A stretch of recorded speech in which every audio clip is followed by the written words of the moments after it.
Fa manana ny ambarany kosa mofo manoloana ny raharaham-pirenena amin'izao fotoana izao ny fikambanana ny tanora mivondrona ao anatin'ny hery vaovao ho an'ny Madagasikara. Ny serany valan-dresaka ho an'ny mpanao gazety izay notanterahan'izy ireo tamin'ity androany ity. Ny antony vahoaka malagasy sy ny mpanao politika mba ho tony sy andro ny valim-pividianana ofisialy ny fikambanana tanora mivondrona ao anatin'ny hery vaovao a Madagasikara. Nisy ny valan-dresaka amin'ny mpanao gazety tolakandro io tetsy amin'ny Hôtel Carlton Etsenosy na ahafahana namoaka hevitra mikasika ny raharaham-pirenena. Nanao fanambarana tokoa izahay manoloana savorovoro misy amin'izao fotoana izao, indrindra amin'ny fiandrasana ny vokatra ofisialy izay avoakany CS.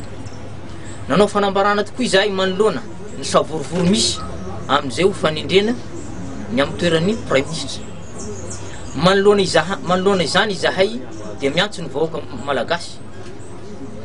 Miantso ny vahoaka malagasy izay ho tony mandram-pivoaka ny vokatra ofisialy. Miantso ny vahoaka malagasy koa izahay mba ho tony amin'izay ho foloa amin'izay ho toeran'ny Prime Ministre izay.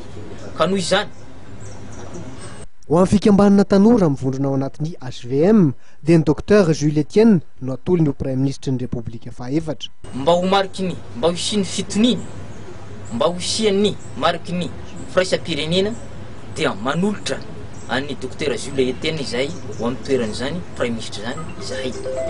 Satria heverinay fa ny Dr Jules Etienne irery ihany no mahafen'ny fepetra ho amin'izany toerana izany. Satria noho izy nanolotra an'ny filoha Era Rajaonarimampianina, noho